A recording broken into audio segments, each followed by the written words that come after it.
Everyone, मैं हूं ज्योति खुराना और आप मुझे देख रहे हैं टारगेट फॉर आईक्यू पे। जैसे आपको पता है, हम ऑलरेडी आपके लिए एग्ज़ाम पॉइंट ऑफ व्यू से बुलेट पॉइंट्स और रैपिड रिवीजन के तौर पर हम लोग बहुत पॉइंटर्स कुछ सब्जेक्ट्स के हम लोग लेकर आ रहे हैं, जो कि एग्जामिनेशन पॉइंट ऑफ व्यू से बहुत इम्पॉर्टेंट है।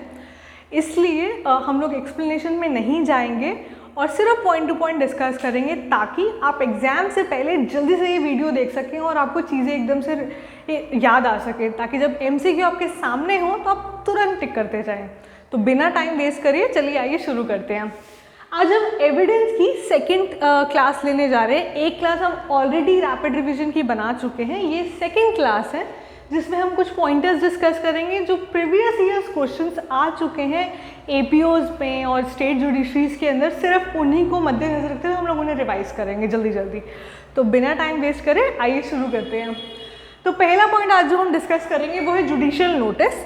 अगर जुडिशियल नोटिस के अंदर आपके पास 3 एमसीक्यूज पूछे जाएं कि एग्जैक्टली 3 पॉइंटर्स पूछे जाएं कि आप किस में से टिक करेंगे, जैसे कि ये किससे रिलेटेड है जुडिशियल नोटिस, क्या ये रिलेटेड है नोटिस गिवन बाय कोर्ट, या फिर टू आस्क फॉर एविडेंस, क्या इसलिए होता है, या फिर जुडिशियल नोटिस किस लिए होता है, to recognise without proof something as existing. तो इसका आंसर हम ये टिक करेंगे। ये section 57 of Indian evidence act के अंदर बहुत डिटेल में बताया गया है, तो एक बार इसे देख लीजिएगा, ठीक है।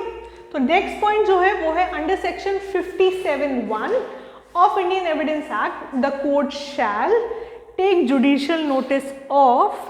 कोर्ट किन किन चीज़ों का जुडिशियल नोटिस ले सकता है, ये सेक्शन 57 के अंदर गिवन है। तो इसमें सिर्फ 1 के बारे में पूछा गया, तो हमें देखते हैं ऑप्शन में क्या क्या गिवन है।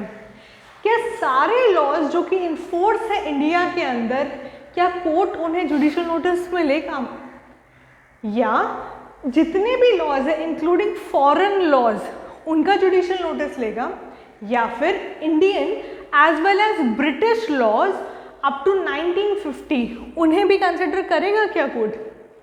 तो इन तीनों के अंदर हमारा सही आंसर है ये, all laws in force in India court shall take judicial notice of it. तो ये सेक्शन 57 के अंदर गिवन है, याद रखिएगा। Facts admitted need not be proved, ये कहाँ गिवन है, सेक्शन 58। अब यहाँ हम लोग जो है वो सेक्शंस के बारे में डिस्कस करेंगे, बिकॉज इस एरिया के अंदर बहुत बार मैच द फॉलोइंग पूछ लिए जाते हैं, जहाँ बच्चे एक आध कन्फ्यूजन की वजह से पूरा आंसर गलत कराते हैं। तो सेक्शन 58 जो है वो किस बारे में बात करता है, facts admitted need not be proved, right. और सेक्शन 64 जो है वो किस बारे में बात करता है, वो बात करता है proof of documents by primary evidence. Proof of documents by primary evidence ये हमें बताता है सेक्शन 64। और सेक्शन 76 जो है वो किस बारे में बात करता है, certified copies of public document, certified copies of public document. और 140 जो है सेक्शन वो किस बारे में बात करता है, witness to correct a code, ठीक है। अगर ये कभी भी है तो आप तुरंत याद कर लीजिएगा किसमें कौन सा है। अब पूछते हैं, अगला जो क्वेश्चन है वो यूपी एपीओ के अंदर पूछा जा चुका है एक बार, और इसलिए हमारे लिए थोड़ा सा इम्पॉर्टेंट हो जाता है, और काफ़ी स्टेट जुडिशरीज में भी आ चुका है। What can be proved by oral evidence? आप क्या प्रूफ कर सकते हो ओरल एविडेंस से। अगर हमें ये पॉइंट्स गिवन है तो हमारे लिए सही आंसर क्या होगा, क्या कंटेंट ऑफ अ डॉक्यूमेंट हम ओरल एविडेंस से प्रूफ कर सकते हैं, नहीं। तो पहला तो एलिमिनेट हो गया। क्या हम सारे फैक्ट्स ओरल एविडेंस से प्रूफ करेंगे, नो, ये भी गलत है। और थर्ड पॉइंट जो है वो है कंटेंट ऑफ इलेक्ट्रॉनिक रिकॉर्ड, तो ये भी हम प्रूफ नहीं कर सकते ओरल एविडेंस से। तो तीसरा पॉइंट जो है वो है all facts except content of documents and electronic records, ये वाला सही है। तो हम सारे फैक्ट्स को ओरल एविडेंस के से हम प्रूफ कर सकते हैं, एक्सेप्ट 2 चीज़ें यहाँ गिवन हैं, content of document and electronic records, ठीक है। चलिए नेक्स्ट पे चलते हैं, जिसके अंदर हमें ये क्वेश्चन दे रखा है, which of the following is not an exception to the rule of hearsay. ये बहुत बार पेपर्स में पूछा जा चुका है, ये एक्सेप्शन नहीं है। तो क्या डाइंग डिक्लेरेशन एक्सेप्शन है? नो। रेस गेस्टे है क्या एक्सेप्शन है रूल ऑफ हेयरसे का? नो। थर्ड, क्या एक्सपर्ट ओपिनियन जो है वो एक्सेप्शन है रूल ऑफ हेयरसे का? यस। तो expert opinion is an exception, confession is not an exception to rule of hearsay. Next आता है कि जो कंटेंट ऑफ डॉक्यूमेंट्स हैं मे बी प्रूव, जो section 61 of Indian evidence act के अंदर है, कंटेंट ऑफ डॉक्यूमेंट हम कैसे प्रूव कर सकते हैं? या तो प्राइमरी या फिर सेकेंडरी एविडेंस से, तो या प्राइमरी या फिर सेकेंडरी एविडेंस। नेक्स्ट आता है question, which one of the following is a primary evidence? इससे एक सवाल बनता है कि प्राइमरी एविडेंस कौन से सेक्शन के अंदर गिवन है इंडियन एविडेंस एक्ट के अंदर? सोचिए आप लोग, बहुत बारीक बारीक चीज़ें होती हैं जिसके अंदर आप कहीं भूल ना चाहें। तो प्राइमरी एविडेंस जो है वो आता है आपका 62 में और सेकेंडरी एविडेंस 63 के अंदर, ठीक है। तो ऑप्शन में है which one of the following is a primary evidence? Option में है कॉपीज मेड फ्रॉम ओरिजिनल, तो नहीं, ये सेकेंडरी होता है। सेकेंड आता है document produce for the inspection of the court. अगर खुद साक्षात डॉक्यूमेंट ही आ गए कोर्ट के पास तो क्या हम उनको प्राइमरी एविडेंस नहीं कह सकते? यस। तो ये आंसर सही हुआ सेकेंड। चलिए आगे फिर भी देख लेते हैं एक बार।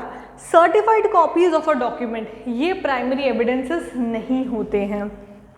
Photostat copies of a document, ये भी प्राइमरी एविडेंस नहीं होते। नेक्स्ट सवाल जो है वो है which one of the following is not the secondary evidence? कौन सा इनमें से सेकेंडरी एविडेंस नहीं है? ऑप्शन में दिया जाए अगर क्या सर्टिफाइड कॉपीज जो है वो सेकेंडरी एविडेंस है? यस, बट हमें तो ढूंढना है कि कौन सा नहीं है। तो सर्टिफाइड कॉपीज तो है, तो ये तो आंसर नहीं है। कॉपीज मेड फ्रॉम ओरिजिनल, तो ओरिजिनल डॉक्यूमेंट की कॉपीज अगर बनाई गई हैं तो वो भी एक्सेप्शन तो नहीं है इसका सेकेंडरी एविडेंस का कि ये भी सेकेंडरी एविडेंस ही होगा। Next, copies compared with original, तो ये भी नहीं है हमारा आंसर। हमारा आंसर है where number of documents are made by one uniform process, that is not secondary evidence. Next आता है, ये फिर हम लोग कुछ सेक्शंस डिस्कस कर रहे हैं ताकि अगर मैच द फॉलोइंग आए, यूजुअली आते हैं कि आपको 4 सेक्शंस पूछ लिए जाते हैं, हम मैच बताइए इसके अंदर सही कौन सा सही है, तो इसलिए बहुत इंपॉर्टेंट हो जाता है, स्पेशली जो इलेक्ट्रॉनिक जहाँ आपका इंडियन एविडेंस एक्ट के अंदर लिखा है उससे रिलेटेड हो। तो एडमिसिबिलिटी ऑफ इलेक्ट्रॉनिक रिकॉर्ड कहाँ गिवन है? 65B के अंदर। एविडेंस जो है रिलेटिंग टू इलेक्ट्रॉनिक रिकॉर्ड वो कहाँ गिवन है? 65A, ठीक है।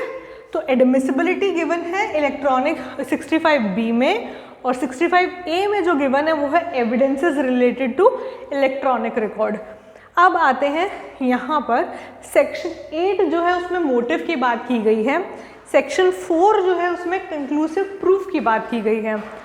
अभी हमने जैसे डिस्कस करा था कि प्राइमरी एविडेंस 62 में डिस्कस है, और जो प्राइवेट डॉक्यूमेंट की बात वो कौन से सेक्शन में की गई है? सेक्शन 75 में। एंड इसके अंदर सेक्शन 85A जो है वो किससे रिलेटेड है? वो है आपका presumption as to electronic agreement. पहले हमने इलेक्ट्रॉनिक रिकॉर्ड पढ़ा था 65A और B में, यहाँ हम 85A में इलेक्ट्रॉनिक एग्रीमेंट पढ़ेंगे, ठीक है, याद रखिएगा इस चीज़ को। चलिए ओके, नेक्स्ट चलते हैं।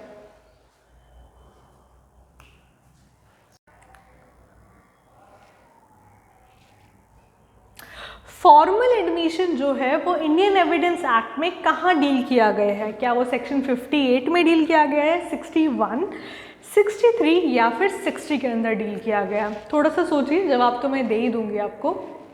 58, 61, 63 या फिर 60? तो इसका जवाब है सेक्शन 58। 58 जो है वो कहाँ क्या डील करता है? फॉर्मल एडमिशन से। नेक्स्ट चलते हैं, जो कि जहाँ कहा गया कि जो ओरल एविडेंस है under section 60 of Indian evidence act must in all cases, सारे केसेस में वो क्या होना चाहिए? डायरेक्ट होना चाहिए या इनडायरेक्ट होना चाहिए या फिर सर्कमस्टेंशियल होना चाहिए? तो इसका सही जवाब है डायरेक्ट, कि जो ओरल एविडेंस है सेक्शन 60 में must in all cases be direct, ठीक है। तो और एक और क्वेश्चन हम यहाँ देखते हैं, for proving the execution of a registered will it is necessary, क्या नेसेसरी है, to call at least one attesting witness. ठीक है, it is necessary to call one attesting witness. तो आज हमने सेकेंड जो वीडियो थी एविडेंस की, हमने सारे पॉइंटर्स डिस्कस करे जो एग्जामिनेशन में जाने से पहले अगर आप ये 10 मिनट की लगभग वीडियो देख लेंगे तो आपके लिए एग्जाम में बहुत आसानी हो जाएगी। ठीक है, तो हम जल्दी नेक्स्ट वीडियो लेकर आएंगे, तब तक के लिए बाय बाय।